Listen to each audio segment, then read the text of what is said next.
to another episode of RevXP Presents. I'm Chris Mann, the SVP of RevXP, the gaming-focused division of the global integrated sports marketing agency Revolution. And today, I have the honor of being joined by Nicole Du Cane Spenser, the VP of Partnerships at Misfits Gaming. What's going on, Nicole? Hey, how's it going? Thanks for having me, Chris.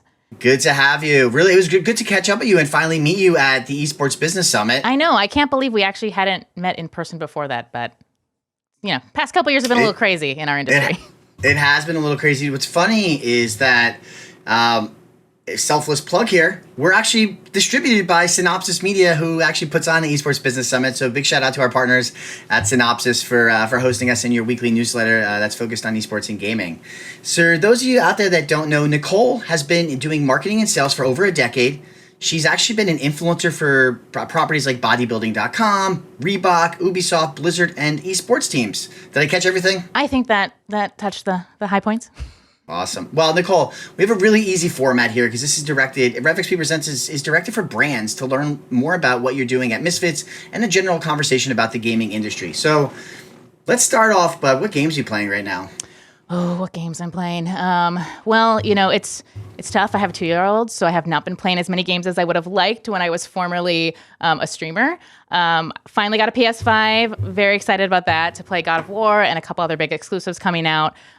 Used to play a ton of Heroes of the Storm for all the MOBA nerds out there. And excited for some fighting games for Street Fighter V next year. I can't wait for that too. Really excited about those games. Yeah, it's funny you bring up Heroes of the Storm. I have... Back when I was working on T-Mobile and we were working a lot with Activision Blizzard, I definitely had some late nights playing Heroes of the Storm with the guys out there, Patrick McNair and Paul Dowling and those guys from the Blizzard team, and that was my introduction to MOBAs, and that was always, I always thought that game was so much fun, and obviously it was. Tough I sledding. know. It's a dag in the heart.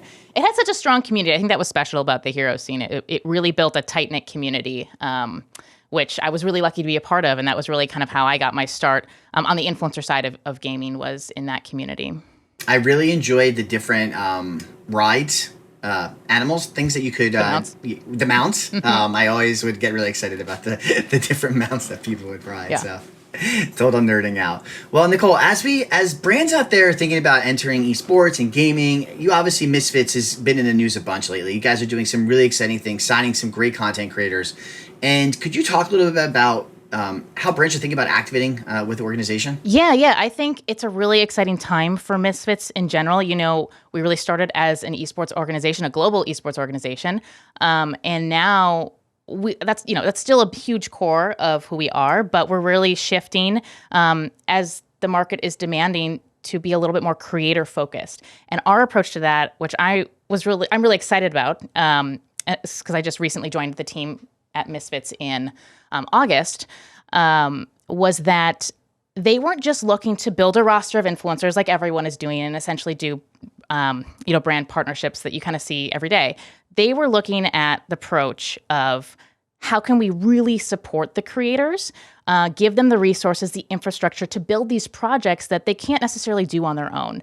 And what results from that is really much more creative activations for brands, and the creators themselves are so much more invested because it's a project that they want to do, and now they have the support to do. So that was, the big announcement that we had recently with our $20 million creator fund is really meant to help support creators with these unique projects. And one of them, which I know, Chris, we've talked about in the past, and is finally just had the big public launch on the 25th of November. We've been in beta for a couple months now, but was with TubNet, which is an incredible Minecraft server that we created with Tubbo, the first fully cross-platform Minecraft server to exist. But because we've created that with him, we can do some really interesting, unique, different activations for our brand partners that not many people can do. Yeah, and obviously Minecraft, one of the top games, not only on Twitch, but content. I think it's the top one on YouTube. Incredible creator community, including the likes of Tubbo. We've worked a lot with Carl Jacobs in the past, yes. Hannah, Rose.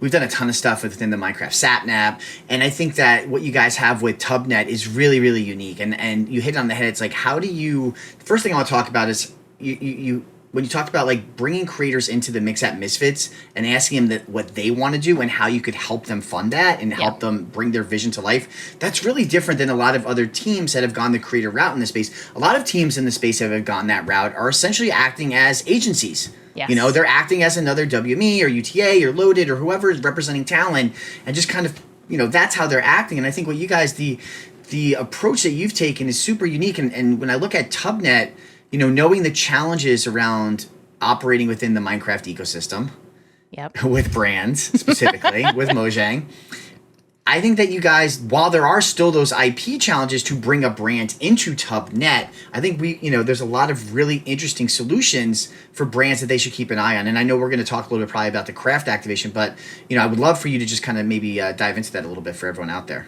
Yeah. And just to touch on before I dive into some more of what we've done with brands in TubNet, you were spot on about how, you know, a lot of other orgs are just almost creating just the agency model. And one of the reasons why, you know, the other big creator that we just signed, which was QTCinderella, the reason she joined us and not somebody else was because she wanted support in the projects and events, which she does. She does, you know, an incredibly diverse amount of events and projects that she's doing. They're all over the place, so different, so creative, and she wanted support with that. And that's kind of all what we're about. So it was a perfect fit when she was, looking to go somewhere else, and it aligned with where we were going. So I'm really excited for what is coming next year with her. Huge poll, by the way. I know. I'm so excited that we have her because she's so just special in the world of streaming. I think she's really doing different stuff. But to get back to what we're doing in TubNet, we have a custom mini game that is, you know, fully designed to be recreating like a stackable Lunchables order, essentially. And so you have the fans directly engaging with something that's, you know, fully embraced by the brand. And then by completing that mini game, they can get an in-game cosmetic, a reward for doing it. There's all sorts of other opportunities for branded media displays that are essentially totally authentic and part of the world. So I think it forces more creativity. But again, it really speaks to the audiences and to the fans more, because it's like, oh, this brand is really trying to talk my language. They're here to give back, right? And I think that's the big thing. It's not how can the brand take from that community. The way to do it right, as I know you know, is how can the brand give back to this community in some way where the fans feel that authentically. And I think that's what we've really tried to do with TubNet. And that's what it does really well, because you can offer cosmetics or other in-game rewards so that it just feels like they're together in this game that they're playing.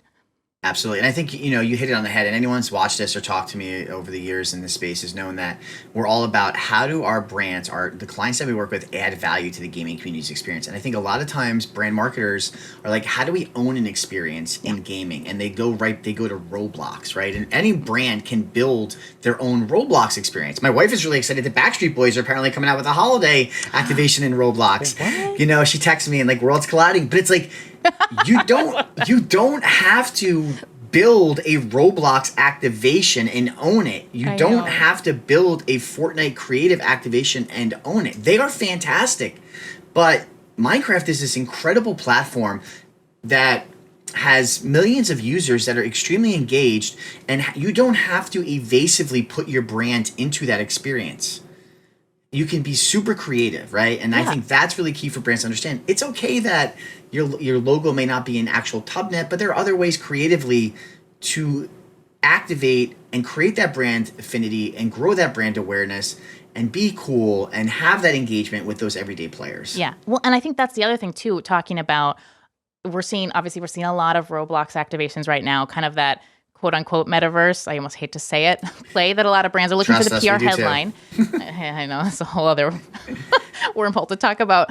But what we also care about, and especially from like the brand partnership and making sure that like brands, especially right now with budgets being cut and the economy, like you need to show ROI. And for, you know, organization like Misfits or anybody, you know, trying to work with brands and work with their budgets, they need to see the ROI more than ever on the spend that they're putting in. And whether that's the data that you're showing or the engagement with the fans or conversions, whatever it is, you have to find a way to show that.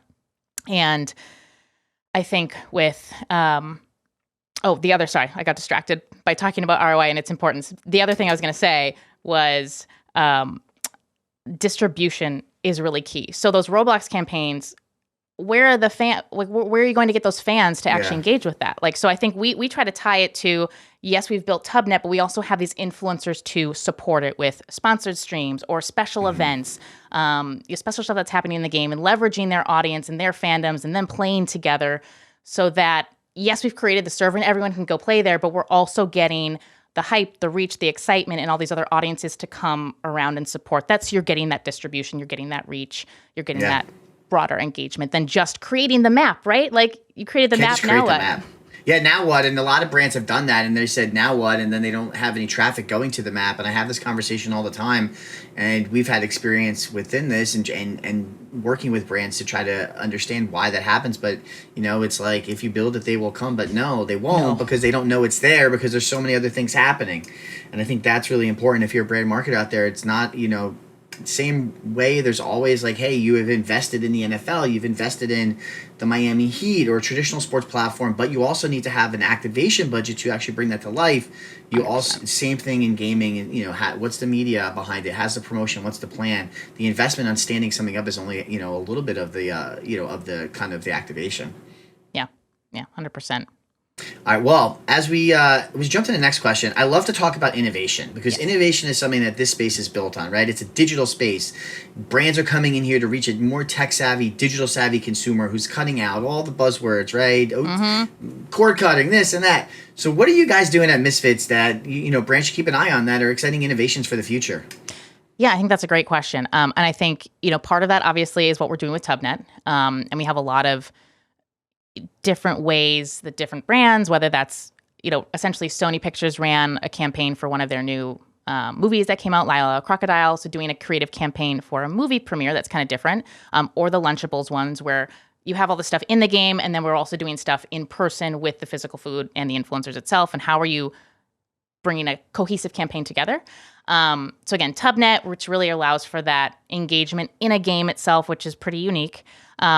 I think when it comes to innovation, I think there's going to be more crossover between how you're taking those in-person fan experiences and how they're married to those digital experiences, right? And how you can kind of track that fan across that and deliver to them in all those spaces. So whether you're doing live events, which I think are going to keep coming back more next year, but there still needs to be the connection to the online digital fan itself. And I think that's also where, there's a lot going on in the world of Web3 in general right now, but I think there's still so much when it comes to the utility of Web3 projects. I think there's so much there that is untapped and misunderstood. Yeah. But I see the potential, and I think another project that is under Misfits Gaming Group is Blockborn, which is kind of our Web3 initiatives, and we're doing a lot with our partner Tezos around that, and it's really all about the utility and supporting other projects there within that space. And we actually created a specific fund for kind of Web3 projects, kind of separately, but similar to the Creator Fund. So, we're really looking at how can we push the envelope when it comes to innovation and into how brands can authentically interact with fans in a fun way, right? We want it to be fun, and we want it to be memorable. And we want it to be this positive experience. And I think a lot of times people forget the fan at the end of the day. Like, what's the experience for the fan? Why are they going to remember that brand? Why are they going to come back?